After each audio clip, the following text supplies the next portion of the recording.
leur permettant de déposer une demande de titre de séjour se retrouvent en situation irrégulière ou soient maintenus dans cette situation. Aucune alternative n'est proposée pour obtenir un rendez-vous par Internet, pour demander ou renouveler un titre de séjour.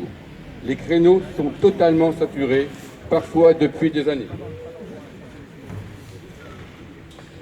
Nous avons reçu la semaine dernière une personne qui avait une lettre de la préfecture lui annonçant que son dossier était à l'étude. Le courrier de la préfecture datait de novembre 2019. La fermeture des guichets fabrique des sans-papiers. Des milliers de personnes perdent le bénéfice d'un titre de séjour du fait de l'incapacité du service public à respecter ses obligations légales. Les personnes sollicitant le séjour en France sont des usagers du service public envers lesquels la préfecture se doit de respecter les principes d'adaptabilité, de continuité et d'égalité devant le service public. La dématérialisation de l'accès aux préfectures est source de discrimination et d'atteinte aux droits. Non, la dématérialisation ne doit pas être imposée.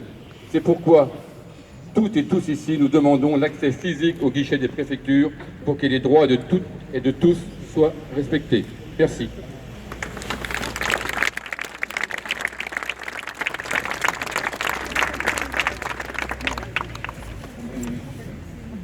Je vais vous donner un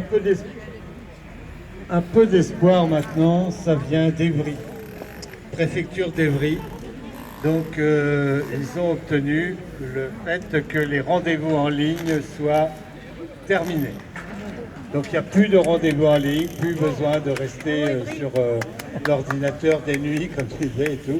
Alors suite à quoi? Suite aux plaintes qui ont été déposées dans différentes régions, donc au tribunal administratif, exemple en Guyane, mais à Montreuil également, et dans d'autres, il y a 23 plaintes qui ont été faites contre les préfectures par rapport à ça, donc ils savent qu'ils vont perdre. Donc normalement, évidemment, je pense que c'est une chose aussi, on va leur demander de faire pareil, dès demain, c'est clair, il n'y a pas de raison. Le service public doit être le même partout. Donc à Saint-Brieuc, c'est comme à Évry, donc c'est terminé, c'est tout. Alors, qu'est-ce qui se passe là-bas à Évry? Évidemment, ce n'est pas la gloire non plus. C'est-à-dire que là-bas, ils vont déposer maintenant leur dossier, mais par Internet, évidemment, donc en scannant les documents et on va les envoyer. Alors, par contre, dès que le dossier est envoyé, la préfecture doit renvoyer, alors c'est pas un récépissé, mais c'est une attestation. Une attestation comme quoi ils l'ont reçu.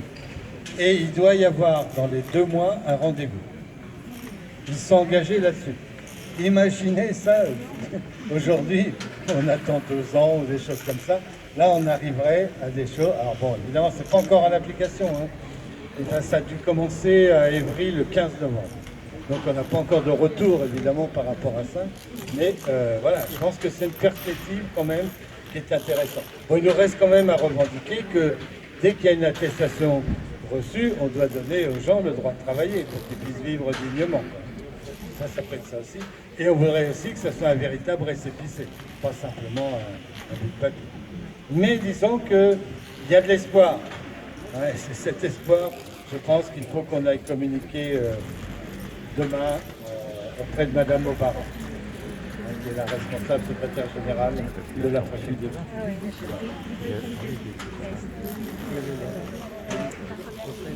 Voilà, Marie Jogoli pour la CIMAD. Nous nous joignons bien sûr peut-être aux paroles prononcées, notamment par la STIM, connaissons exactement la même situation. Toutes les semaines, nous faisons des permanences où des personnes viennent. Certaines ont déposé leur dossier depuis plus de 2 ans, n'ont aucune nouvelle. On a déjà vu une personne qui a déposé un dossier depuis près de 3 ans, aucune nouvelle. Pourtant, certaines situations sont des situations qui devraient être simples. Quand vous êtes parent d'enfants français, quand vous êtes conjoint d'un Français, il y a obligation, c'est le texte du CESEDA qui le prévoit, de donner un récépissé dans certaines situations avec autorisation de travail. Ce n'est pas toujours obligatoire, mais dans certaines situations, c'est prévu. Ici, en Côte d'Armor, comme on n'a plus de récépissé de manière très tardive, on a encore moins d'autorisation de travail. Ce qui fait que des gens sont obligés de passer 1, 2, voire plus années sans pouvoir travailler alors qu'ils auraient dû avoir un texte. Donc il y a effectivement, comme on l'a dit, le Conseil d'État qui a déjà, en novembre 2019, condamné le recours exclusif à la dématérialisation. Il y a un jugement du tribunal administratif de Rouen qui a déclaré la même chose en février 2020. Et suite au dépôt de 23 procédures par diverses associations, le tribunal administratif de Guyane, le 28 octobre 2021, a fait la même chose. Il a déclaré illégal le dépôt exclusif par voie de numérisation. Donc je pense que si déjà vous pouvez exiger le respect des textes, ceux qui sont encore en vigueur, parce qu'ils changent sans cesse, les lois se succèdent, les arrêtés, les décrets se succèdent, mais au moins demander le respect des textes en vigueur, ce serait déjà immense en total.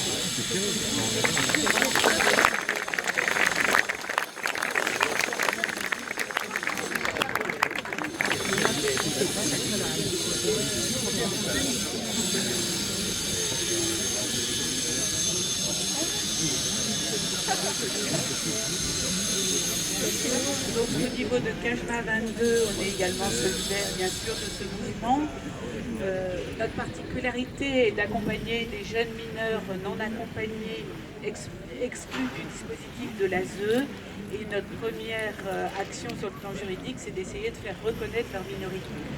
Maintenant, quand ce n'est pas possible, à l'âge de 18 ans, donc ils se retrouvent dans la situation de demande d'autorisation exceptionnelle de séjour le plus souvent pour pouvoir poursuivre leurs études ou travailler.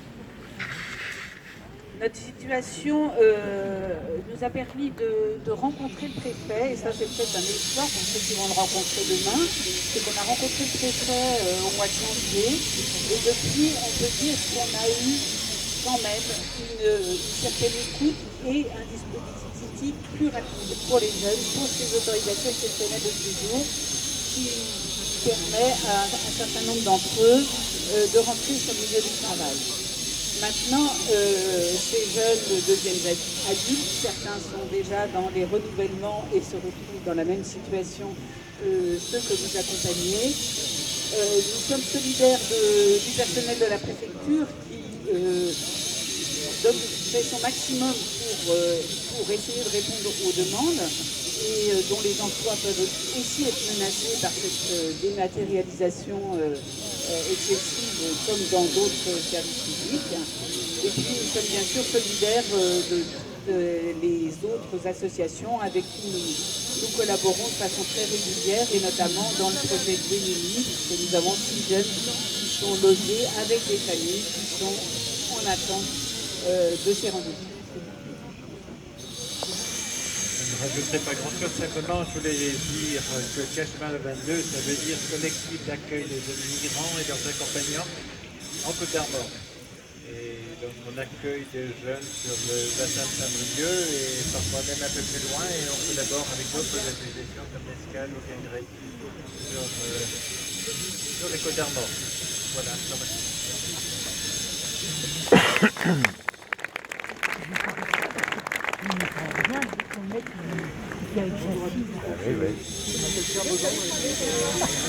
Alors là, on entend rien. Vous m'entendez mieux là? Ouais. Donc, je m'appelle Pierre Beaugendre et je parle au nom de Message aujourd'hui. Donc je travaille qui a les mêmes particularités que la CAJMA, c'est-à-dire que nous on suivait des jeunes qui sont des mineurs non accompagnés. Et aujourd'hui ils arrivent tous majeurs.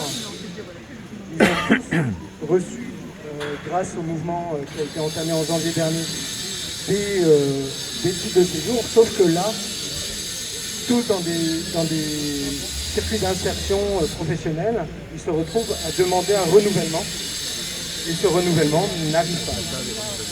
Pour certains, ils étaient même suivis par le conseil départemental, et le conseil départemental ne dit pas la même chose que la préfecture. C'est-à-dire que le conseil départemental nous a dit de faire certaines démarches qui ne sont plus reconnues par la préfecture. Donc ces jeunes se retrouvent dans des situations compliquées où ils travaillent tous, mais leur statut est bien sûr extrêmement précaire dû au non-renouvellement et au contrat de travail qui ne pourront pas continuer d'honorer. Voilà, donc c'était très important aussi d'en parler parce que les familles d'accueil, les futures familles d'accueil de ces jeunes-là, quand elles sont confrontées à ces difficultés administratives de plus en plus importantes, ben c'est de plus en plus compliqué de les mobiliser par la suite. Voilà.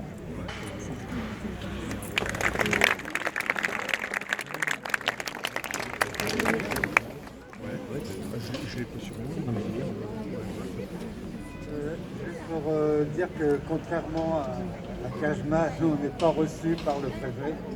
Hein, c'est Madame Obara. Donc on espère que le préfet nous écoutera un jour. Ça fait que 2 ans qu'on demande à loi. Donc il faut attendre, on est comme les migrants, c'est pareil. Voilà, là quand je parle de ça, c'est le collectif de soutien sans papier de l'année.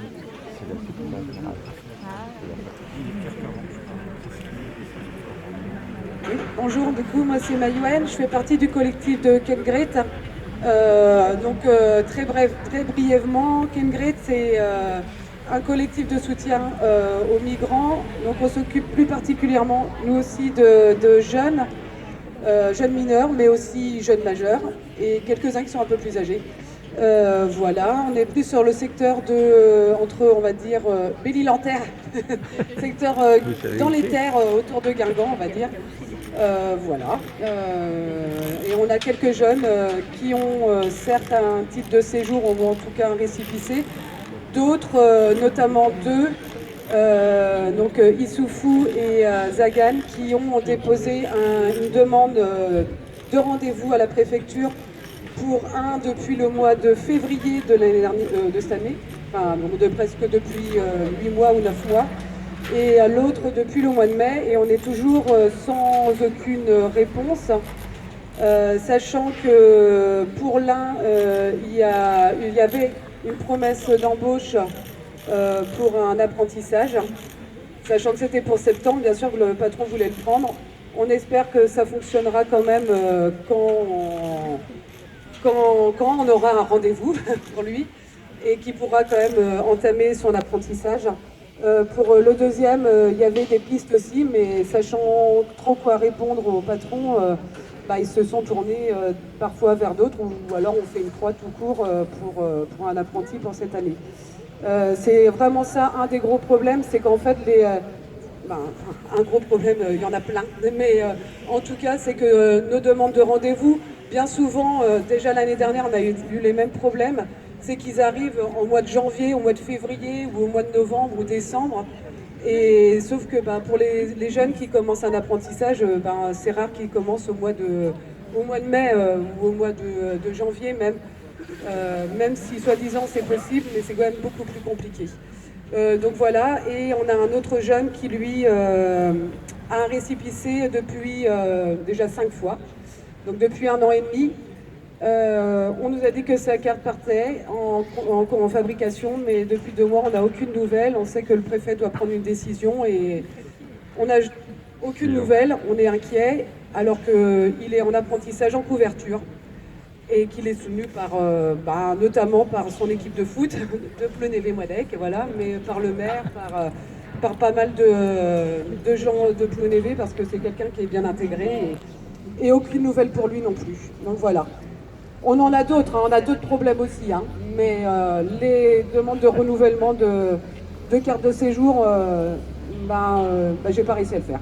Voilà, j'ai dû demander de l'aide parce que a priori ça a encore changé aussi et voilà. Donc c'est des changements continuels et même nous qui arrivons à peu près à suivre quand même, on arrive à être perdus. Donc je suppose que pour ceux qui ne sont pas accompagnés, c'est plus que la croix et la bannière pour y arriver, quoi. Voilà. C'est bien la volonté de décourager, en fait, pour qu'ils repartent. Il y a aussi la question du logement. Voilà, tout est dit, je crois. C'est-à-dire que c'est la porte ouverte à l'insertion. C'est la première marche de l'insertion et quand on n'a pas possibilité d'avoir des ressources. Voilà. On représente une association qui s'appelle Jamais sans Toit en Trégor, JSTT. Il y en a 3 de la sorte, je crois, en Côte d'Armor, les 3 vallées, 100 pour un toit, je crois. Ouais. La logique, elle est de recueillir des dons réguliers qui permettront dans la durée d'assurer des loyers, aussi petits, aussi hauts soient-ils, évidemment des loyers solidaires dans la mesure du possible. Actuellement, nous contribuons à loger 3 familles, 2 familles qui s'inscrivent aussi dans le dispositif pour un soutien. Et puis, il y a déjà des candidats derrière. C'est sans fin cette affaire. C'est aussi que la question du logement ouvre toutes les autres questions des familles avec des enfants, la question de l'éducation, de la santé de chacun, le bien-être déjà, ça c'est normal pour tous. Et puis aussi les loisirs, la culture, quand on a des enfants, et puis pour tout le monde. Il te Et faudrait puis la question du travail, l'autorisation de travailler quand les gens essayent de survivre. Bon voilà, on sait tout ça. Mais cette question du logement, qui est la porte ouverte à toutes les questions. Envisager avec chacune des personnes et aucune des questions, aucune des situations n'est identique à une autre. C'est la complexité qu'on connaît tous. Oh, pardon, monsieur. Toutes mes excuses. Non, non, c'est moi. Salut.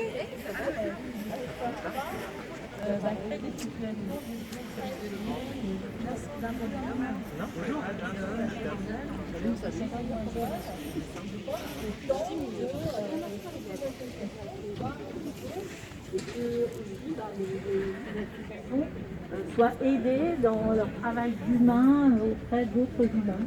Voilà.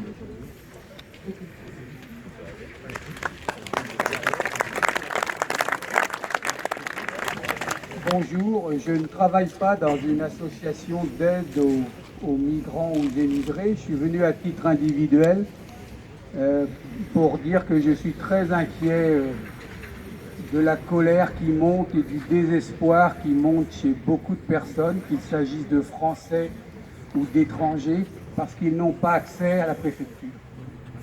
Je veux rappeler que ceux qui veulent rentrer à la préfecture, comme je l'ai écrit, ce ne sont pas les voyous ou les bandits, ce sont justement des gens qui veulent respecter les règles de la procédure, les règles de la République et demander à être en règle. Or, c'est ceux-là à qui on interdit de rentrer à la préfecture qui représente la République. Alors, vous connaissez mieux que moi, évidemment, le problème des étrangers, mais c'est aussi d'autres problèmes. Il y avait sur ce panneau, mais il a été enlevé aujourd'hui, un panneau indiquant que pour les problèmes de permis de conduire, il n'y aurait plus aucun rendez-vous d'accordé. Vous imaginez Georges, 74 ans, qui répond à son téléphone dans la voiture parce que ses petits-enfants l'appellent et qui perd ses points. Il est incapable de se réinscrire sur l'ordinateur, il n'aura pas de rendez-vous à la préfecture. Est-ce que la République veut que des étrangers ou des Français se mettent à vivre dans la totale illégalité? Conduire sans permis, travailler sans permis de travail, exercer des professions sans carte professionnelle. Je ne sais pas ce que l'on va dire aux gens que l'on croise et qu'on aide, comme vous le faites, quand on va leur dire on ne peut plus rien faire pour vous. La colère et le désespoir ne sont pas loin. Voilà, merci de m'avoir écouté. J'ai déjà parlé avec lui. Tu l'as dit ?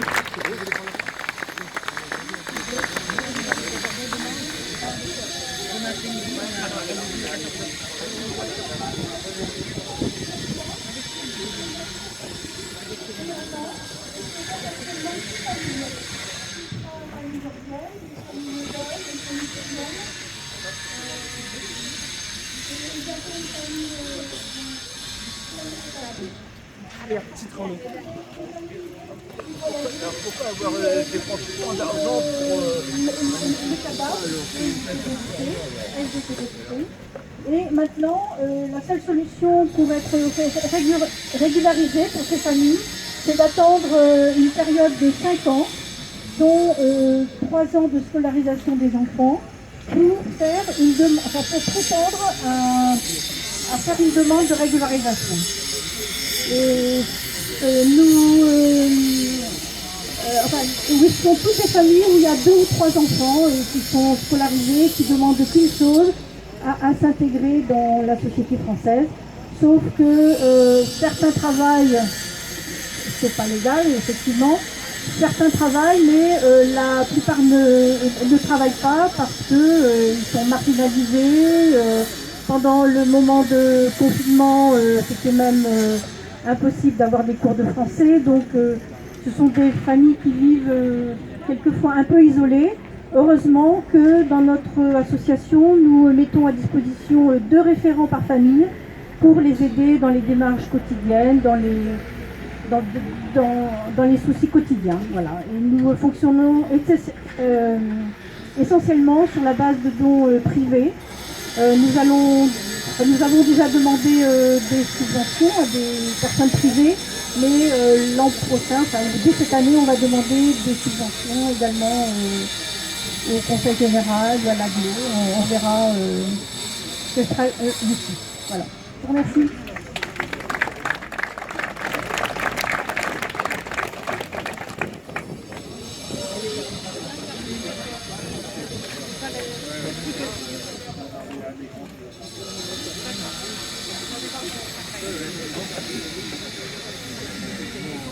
Bonjour, je fais partie d'une association de Paimpol. Cette association s'est créée à peu près il y a 4 ans, lors d'arrivée. Vous m'entendez pas? Parlez plus fort. J'ai pas l'habitude de parler en public. Donc cette association est paimpolaise. Elle a été créée lors d'arrivée de jeunes mineurs. Depuis, ils sont majeurs. Et c'est comme tous, le parcours du combattant. Certains ont eu des récépissés pour un titre de séjour. Ils avaient tous des promesses d'embauche. Le problème, c'est qu'ils ne pouvaient pas travailler parce que le titre de séjour, enfin récépissé, ne veut pas dire qu'on a le droit de travailler. On a le droit d'être sur le territoire français, mais pas de travailler. Ils avaient tous du travail la semaine, tout le temps. Enfin, on les attendait dans les entreprises. Donc il y en a un qui n'a toujours pas son récépissé, qui a une promesse d'embauche depuis un certain temps. Le patron l'attend, ça fait des mois et des mois. Il a toujours sa place dans l'entreprise. Il va à l'école, il va passer son bac. Et puis en mois de juin, il m'a dit si j'ai pas, tant pis, je repars. Et moi, ce que je veux aussi souligner, c'est le courage et le soutien des patrons. Excusez-moi.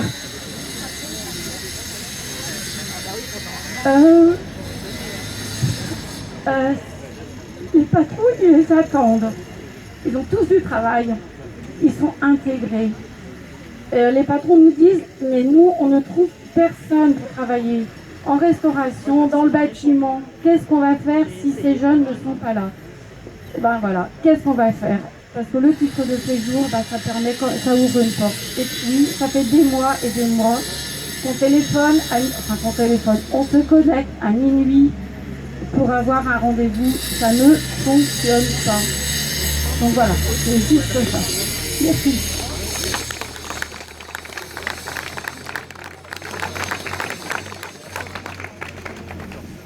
Eh bien, si vous voulez bien, on va écouter un migrant. Un migrant qui, et là je peux vous dire que ça fait longtemps qu'il attend. C'est qu'on est parti. Charles. Il n'a pas de rendez-vous. C'est plus rien. Mais il a rendez-vous avec nous déjà et c'est pas mal. Et il va s'exprimer. Et je peux vous dire qu'il attend depuis longtemps. Charles, à toi.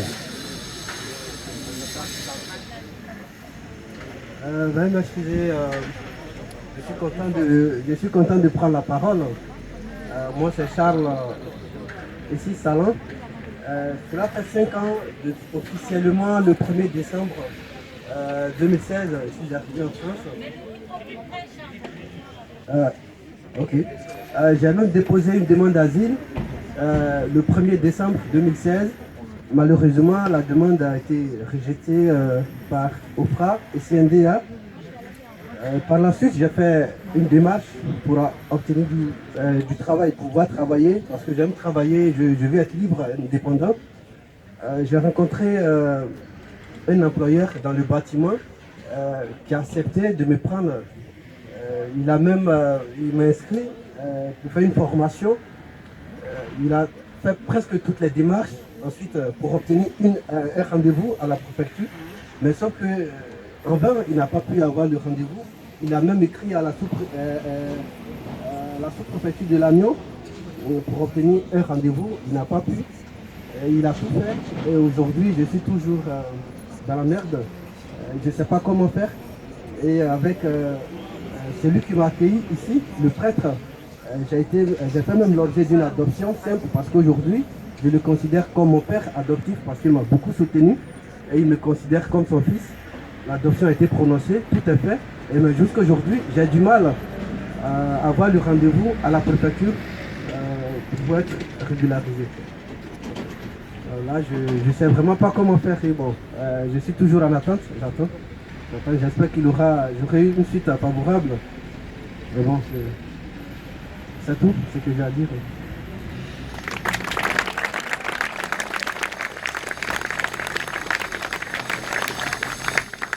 Là, en tous les cas, je peux témoigner, parce que là, on l'a suivi depuis longtemps, que tout ce qu'il a dit est entièrement vrai. Il a beaucoup de pudeur, mais il a souffert. Il souffre toujours, évidemment. Mais la souffrance, elle vient pas des barbelés en Pologne, elle vient de là. Là, derrière, c'est la préfecture. C'est elle qui répond pas, tout simplement. Je veux dire,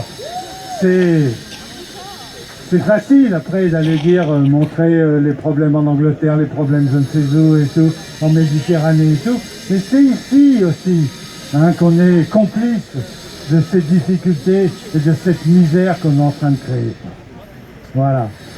Bien, et ça, je suis désolé, donc, et c'est vrai quand on entend, voilà, voilà. Bon. C'est-à-dire, rien que ce qu'il a dit, bon, ça suffit quoi, pour montrer pourquoi on est là et pourquoi...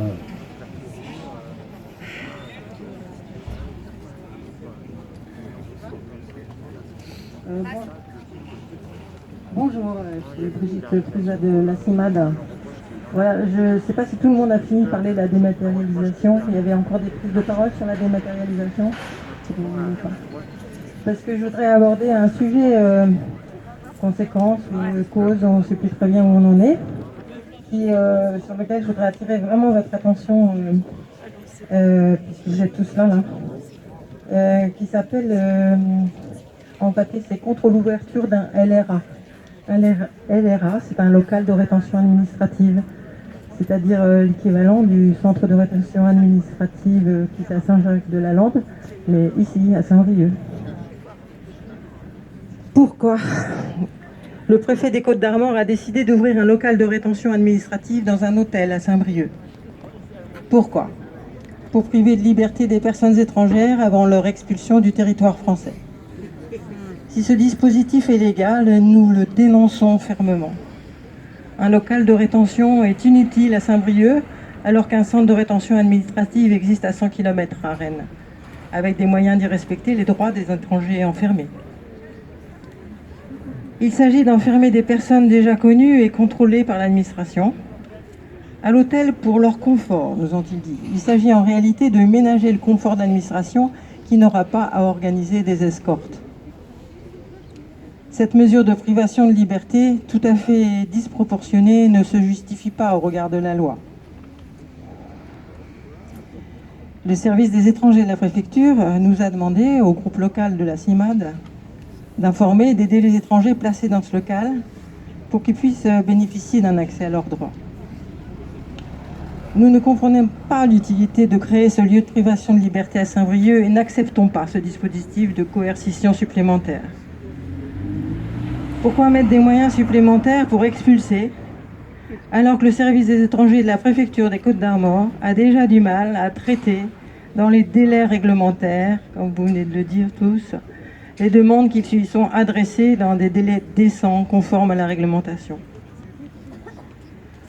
Nous, CIMAD, nous dénonçons l'ouverture de ce nouveau lieu d'enfermement et nous vous sollicitons tous associations de soutien et d'accompagnement des personnes étrangères à nous rejoindre.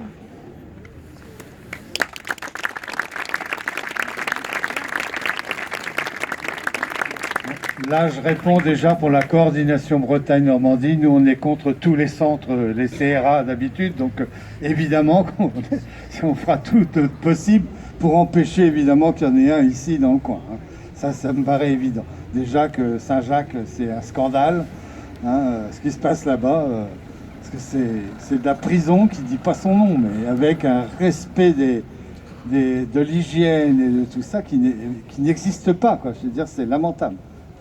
Même si il y a des associations qui sont là pour aider les personnes, heureusement qu'elles sont là d'ailleurs, mais c'est bon, voilà.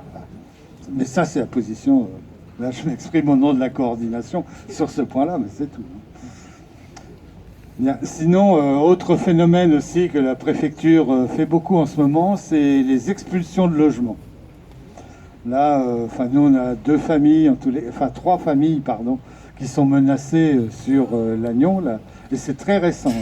Donc ça a été décidé en période hivernale, mais on sait bien que la loi ne s'applique pas aux étrangers, bien sûr, ils ne sont pas considérés comme des citoyens, et donc on peut se permettre de les expulser. Donc nous, on a une famille avec de 8 personnes avec 6 enfants, donc un élève d'1 an, un enfant dont un enfant d'1 an, une autre qui est seule avec un enfant handicapé, voilà, femme seule avec enfant handicapé, donc qui est reconnue MDPH et tout ça, et on n'hésite pas à vouloir les mettre dehors. Et là, récemment, une autre famille arménienne, donc, mais là, je ne connais pas la composition de la famille, donc je ne peux pas en dire plus, mais attention aussi à ça, c'est ce qui est en train de se faire. Donc en fait, tout à l'heure, je parlais d'un petit espoir, mais en même temps, il va falloir qu'on les calme aussi sur leur volonté d'expulsion, de rejeter les gens à la rue, et voilà, je veux dire, ça s'aggrave en fait, de notre côté. Voilà, donc à suivre évidemment tout ça. Je pense qu'on sera appelé à se revoir, oui, de toute façon. Enfin, je donne déjà une date, mais que vous connaissez pour beaucoup déjà, c'est le prochain rassemblement qui sera sans doute délocalisé, mais le 18 décembre, c'est la journée des migrants, bien sûr. Et il y a un appel donc, qui est parti de Paris avec un titre « Notre pays, c'est la solidarité ». Voilà. Donc je pense que c'est un texte très, très beau d'ailleurs, que je vous ferai passer si vous ne l'avez pas eu, pas de souci. Voilà. Bien, d'autres?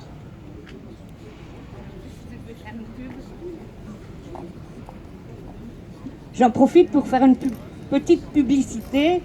Ce week-end, cette semaine, il y a divers événements dans le cadre du festival Festisol, Festival de la Solidarité, où notamment samedi, vous aurez des témoignages de personnes sur leur ressenti de l'exil, et vous pourrez assister vers 15h15, entre 15h et 15h30, au premier concert du chœur multilingue.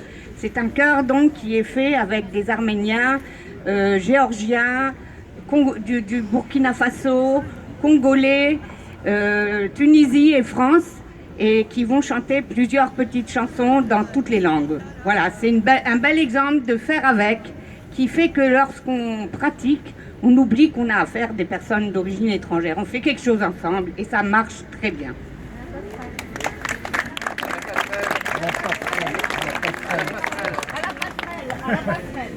À la passerelle, donc. Il n'y a pas que des associations d'aide aux migrants, il y a également des syndicats qui peuvent peut-être parler des services publics, parce que là on est quand même devant un service public. Là on parle de sévice public à la place de service public, mais s'il y en a qui veulent s'exprimer, qu'ils n'hésitent pas. Bien sûr. Encore nous. Marie-Jo n'a pas tout dit. Elle vous a pas dit que dimanche après-midi à 14h, Marie-Jo? Marie-Jo, c'est 14h 14h30 au cinéma Le Club 6. Un film Midnight Travelers qui raconte l'histoire d'Afghans en exil. Ils racontent leur exil filmé pendant 3 ans pendant 3 ans. C'est des gens qui étaient eux-mêmes déjà dans le cinéma. Et voilà, donc ce sera un film avec débat, animé par quelqu'un de la CIMAD du National qui viendra aussi pour discuter avec nous. Voilà, on vous attend.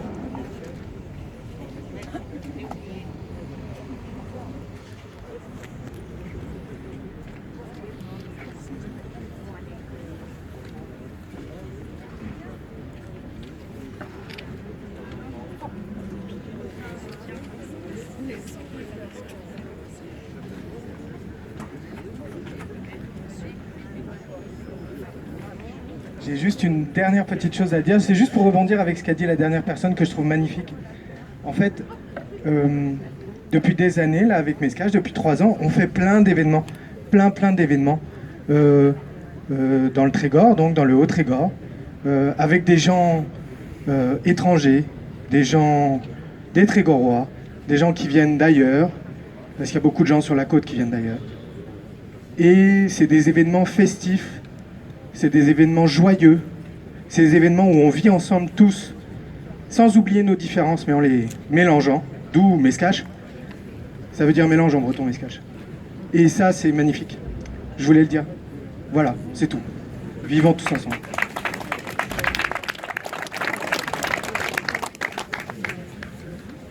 Puisqu'on en est à annoncer donc les événements festifs, sur...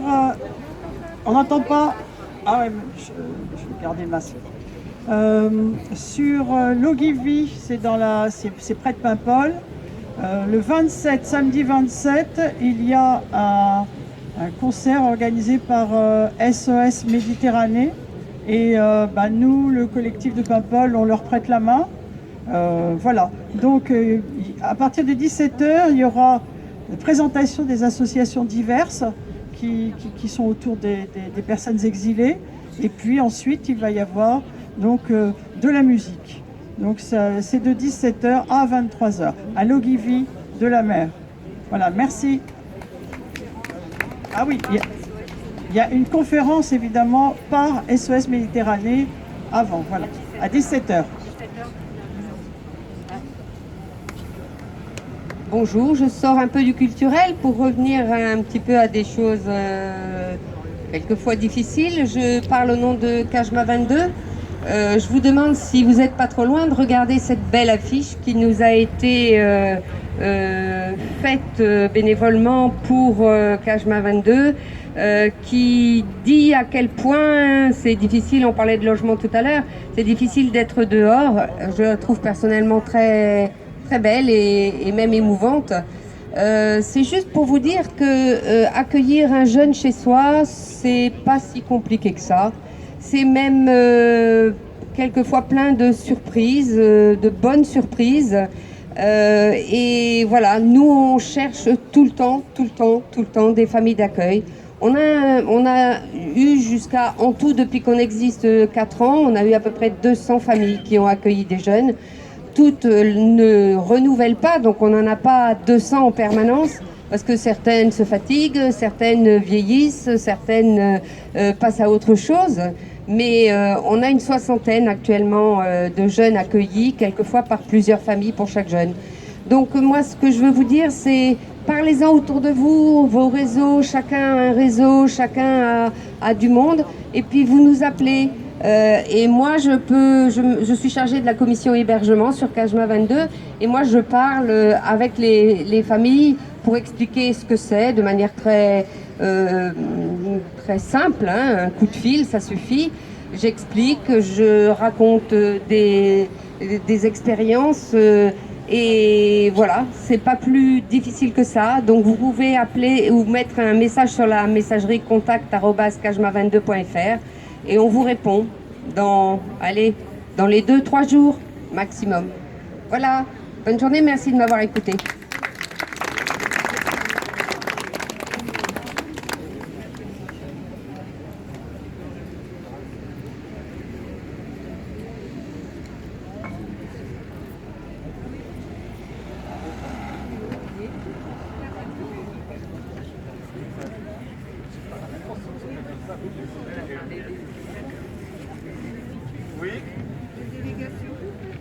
quelqu'un, la délégation, alors demain, donc pour l'instant, en tous les cas, donc je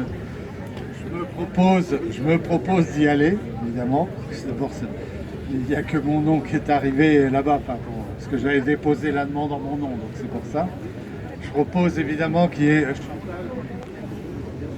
ici derrière, là, ok. Il y a le monsieur de la STI, là, tout à l'heure, voilà, je sais plus le prénom, je ne sais plus. Gilles, voilà, ok. Et je pense que, voilà, et la CIMAD, ok. Voilà. 4 personnes, si ça vous va. Sachant que comme ça, chaque groupe, enfin, doit retourner évidemment le compte-rendu. On se mettra d'accord sur le compte-rendu, mais normalement, ça devrait être simple. Pour l'envoyer, vous, plus sur Saint-Brieuc et tout ça, et nous et toutes les organisations qui ont appelé, en fait, à venir aujourd'hui, quoi. Leur donner le compte-rendu, évidemment, de la démarche.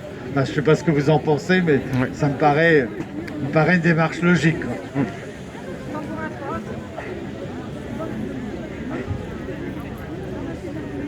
Ça n'a rien à voir avec ça, c'est pour par rapport à la famille formation. Oui, là, je fais un peu le porte-parole de l'association 100 pour à toi.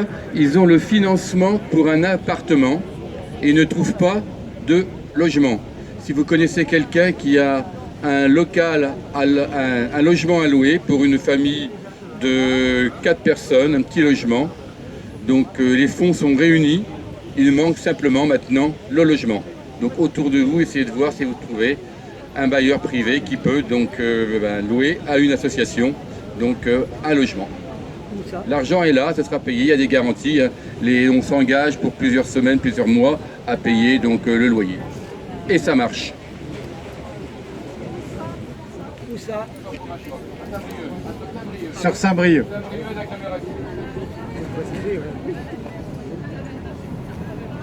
Bien, si... Hop.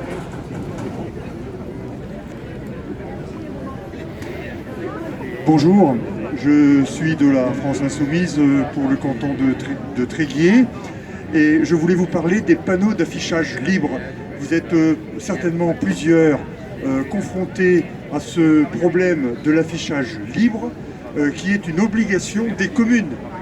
Je le rappelle, c'est une obligation qui est prévue par l'article L581-13 du Code de l'environnement. Toutes les associations, les mouvements syndicaux, politiques, etc. doivent pouvoir disposer d'un affichage qui est réglementé et si vous insistez auprès de votre commune, vous obtiendrez peut-être ce panneau d'affichage qui est donc imposé par la loi. Voilà, c'est tout ce que je voulais dire. Ça peut servir donc à toutes ces associations qui ont défilé cet après-midi devant vous et qui manquent de moyens de communication. Et ça, c'est un moyen essentiel, voire primordial pour ces associations et tous les mouvements, y compris les mouvements sportifs, culturels, associatifs de tout genre. Voilà, merci.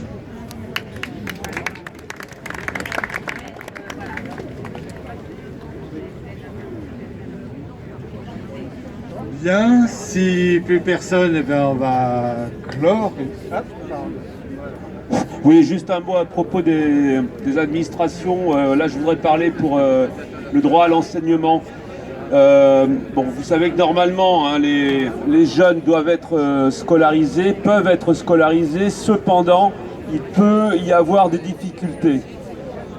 Dans ces cas-là, bien sûr, il faut s'adresser à la direction académique, mais les syndicats de l'éducation nationale peuvent aussi être informés, c'est important parce que nous on fait remonter les choses. On fait remonter les choses aussi en ce qui concerne l'enseignement du français langue seconde, qui est souvent, les moyens sont souvent très insuffisants. Donc il ne faut pas hésiter à faire remonter les informations de manière à ce que nous on interpelle le rectorat sur ces questions d'éducation et de droit à l'éducation.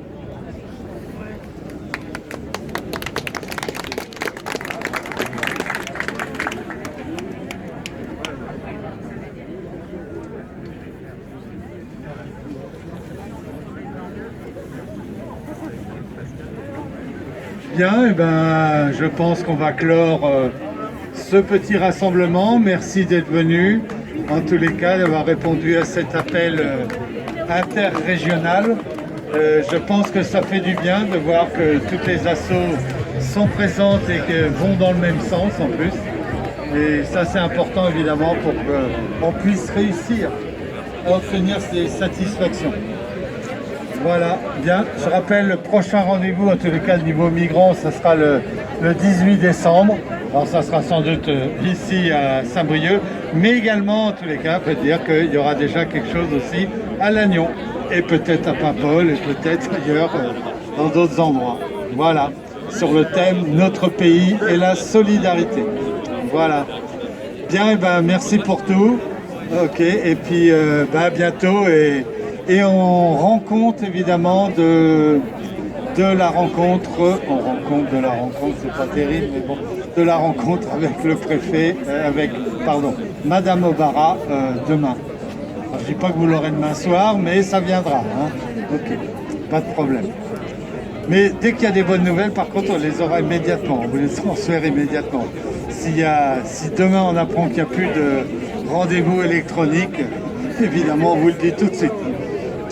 Voilà. Ok, à bientôt et merci. Au revoir. Merci à toutes.